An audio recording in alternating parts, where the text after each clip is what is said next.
श्री अविनाश हड़बी से मैं निवेदन करता हूं कि उपस्थित अतिथियों एवं श्रोताओं की जानकारी के लिए संस्था का इतिहास एवं कार्यकलापों का विवरण प्रस्तुत करें। श्री अविनाश हड़बी जी।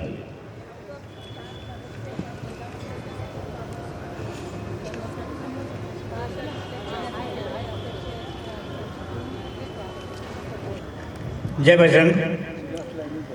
मंचासीन माननीय अतिथि एवं गणमान्य श्रोतागण, आज से हनुमान जन्मोत्सव एवं हमारी संस्था के 136वें स्थापना दिवस के इस पावन पर्व पर मैं अविनाश हड़बे संस्था के विषय में संक्षिप्त जानकारी देने हेतु आपके समक्ष उपस्थित हूँ। जबलपुर के सर्वांगीण विकास तथा सांस्कृतिक, धार्मिक, साहित्यिक, खेलकूद और शैक्षणिक गतिविधियों में मराठी भाषी समाज का अत्यंत महत्वपूर्ण योगदान है। खेलकूद एवं शरीर स्वास्थ्य के क्षेत्र में पूर्ण रूप से स्वायत्त संस्था महाराष्ट्र व्यायामशाला का इन महाराष्ट्रीयन संस्थाओं में विशेष स्थान है। मैं थोड़ा सा स्वायत्त संस्था मैंने जो बोला उसके ऊपर स्पष्टीकरण देना चाहता हूँ आज इस मंच से। पिछले कुछ समय से एक ऐसी भ्रांति फैलाई जा रही है कि संस्था किसी दूसरे संस्था के अंतर्गत काम कर रही है।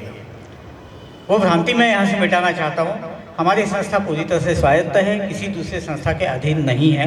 स्वायत्त रूप से 135 साल से काम कर रही है और जिस संस्था के बारे में बोला जाता है कि वो इसके अंतर्गत है, वो संस्था 1940-45 के दरमियान उदय हुई है। तो इसलिए ये बिल्कुल वृथा बात है कि उनके अंतर्गत हम लोग काम कर रहे हैं।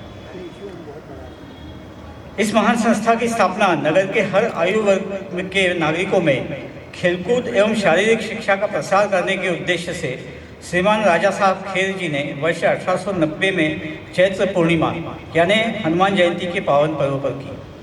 बाद में स्थानाभाव के कारण उसे क्रमशः श्रीमान पोहनकर जी के बाड़े में, तत्पश्चात फूल मंडी में जस्टिस गोलवलकर जी के बाड़े में एवं नारायण परांजपे जी के बाड़े में स्थानांतरित किया गया। व्यायामशाला के सर्वांगीण उन्नति में संस्था के व्यवस्थापक श्री विष्णुपंत हर्षे, श्री जयराम पंत हर्षे, अध्यक्ष डॉक्टर गणपतराव हर्षे, सर्वश्री बाबूराव खेर, लक्ष्मणराव श्रोती, वामनराव देशपांडे, नारायणराव जोशी, पांडुरंग पंत फाटक एवं माधवराव बेलापुरकर, इनके अलावा अन्य गणमान्य महानुभावों का विशेष योगदान था। इन्हीं सबके प्रयास से तत्कालीन नगर प्रशासन ने 28 जुलाई 1928 को मढ़ाताल स्थित सुंदर विलास टॉकीज, वर्तमान में जयंती कॉम्प्लेक्स, ये अपोजिट हमारे जयंती कॉम्प्लेक्स है, इसके सामने भवन एवं मैदान के लिए 1 एकड़ भूमि का आवंटन किया। वर्ष 1929 में अनंत चौदस के पावन पर्व पर श्रीमान राव साहेब कृष्णाजी हरि दाते जी ने व्यायामशाला भवन का शिलान्यास किया। लगभग 1.5 वर्ष में भवन बनकर तैयार हुआ और व्यायामशाला ने विधिवत अपना कार्य प्रारंभ किया।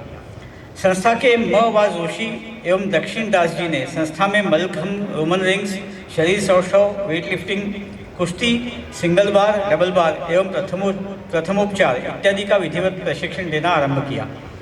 इसके अलावा संस्था ने वर्ष 1933 से 1939 तक सिविल डिफेंस की कक्षाएं भी सुचारू रूप से संचालित की।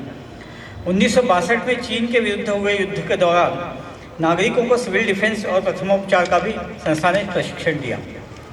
संस्था ने अपनी गतिविधियां सिर्फ खेलकूद तक ही सीमित न रखकर विद्यार्थियों की शैक्षणिक एवं मानसिक उन्नति की दिशा में भी कार्य किया।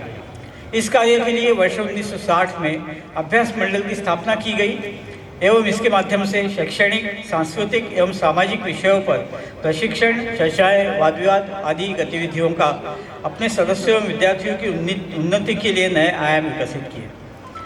उल्लेखनीय है कि संस्था में अभ्यास मंडल आज भी सफलतापूर्वक संचालित हो रहा है और इसके अंतर्गत कई शैक्षणिक एवं सांस्कृतिक गतिविधियां नियमित रूप से चलाई जा रही है। संस्था में अंतर विद्यालयीन, अंतर विश्वविद्यालयीन एवं राष्ट्रीय प्रतियोगिताओं का भी कई बार आयोजन किया गया। खिलाड़ियों एवं खेल अधिकारियों को गहन प्रशिक्षण देने के लिए विशेष शिविर भी आयोजित किए गए हैं।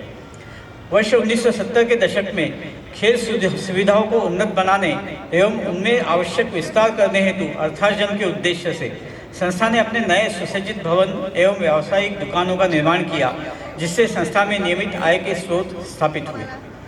व्यायामशाला के व्यवस्थापन एवं संचालन में स्वर्गीय श्री नाना चितले, स्वर्गीय श्री तात्या मुरार, स्वर्गीय श्री बापू देशपांडे एवं श्री मनोहर पंगेरकर, इन 4 पदाधिकारियों का विशेष उल्लेख करना पड़ेगा क्योंकि उन्होंने संपूर्ण जीवन ही व्यायामशाला के लिए समर्पित किया है। श्री नाना चित्तले जी एवं तात्या मोरारजी संस्था से क्रमशः 1922 तथा 1929 से जुड़े थे।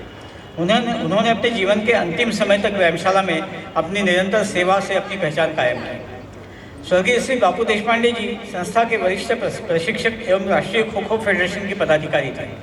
संस्था के भवन एवं दुकानों के निर्माण के समय मौसम एवं अन्य प्रतिकूल परिस्थितियों की परवाह किए बिना निरंतर रूप से निर्माण प्रबंधन का कार्य करते हुए उन्होंने भवन निर्माण में विशेष उल्लेखनीय योगदान दिया। श्री मनोहर पंगेरकर जी वर्ष 1950 में केवल 7 वर्ष की आयु के थे। उसी समय से संस्था में उन्होंने प्रवेश किया। उनकी शिक्षा पूर्ण होने पर जब उन्हें एक निजी संस्थान में रोजगार मिला तब संस्था के प्रति समर्पण का सबसे अच्छा उदाहरण उन्होंने प्रस्तुत किया। निजी संस्थान में रोजगार के कारण व्यायामशाला में समय देना अत्यंत कठिन हो रहा था, इसलिए उस समय उन्होंने वहाँ से त्यागपत्र देकर स्थानीय महाराष्ट्र विद्यालय में काफ़ी कम वेतन पर खेल प्रशिक्षक के रूप में सेवाएं देना आरंभ किया, जिससे वे संस्था में भी अधिक समय देने में सफल हुए। आज 87 वर्ष के आयु में भी मनोहर पंगेरकर जी संस्था को अपनी अमूल्य सेवाएं एवं मार्गदर्शन दे रहे हैं। आज महाराष्ट्र व्यायामशाला का अपना एक भव्य आधुनिक भवन है और संस्था में अष्टांग योग एवं देशी खेलों के साथ ही बैडमिंटन, टेबल टेनिस, शतरंज, कैरम आदि का भी प्रशिक्षण दिया जाता है। इसके साथ ही सदस्यों एवं विद्यार्थियों की मानसिक उन्नति के लिए अभ्यास मंडल के अंतर्गत विभिन्न समसामयिक विषयों पर व्याख्यान, सांस्कृतिक कार्यक्रम आदि निरंतर आयोजित होते हैं। इसके अलावा गणतंत्र दिवस, स्वतंत्रता दिवस जैसे राष्ट्रीय पर्व, गुड़ी पाड़वा, दशहरे में शस्त्र पूजन, दिवाली, तुलसी शालिग्राम विवाह आदि परंपरागत धार्मिक एवं पर्व भी नियमित रूप से मनाए जाते हैं। निकट भविष्य में अपनी सेवाओं एवं गतिविधियों में विस्तार की योजना के उद्देश्य से केंद्र शासन द्वारा निर्धारित नए पाठ्यक्रम के अनुसार संस्था में योग विज्ञान एवं नैसर्गिक चिकित्सा में पत्रोपाधि, स्नातक एवं स्नातकोत्तर स्तर के पाठ्यक्रमों के लिए अभ्यास केंद्र स्थापित करने हेतु कुछ विश्वविद्यालयों से भी विचार विमर्श चल रहा है।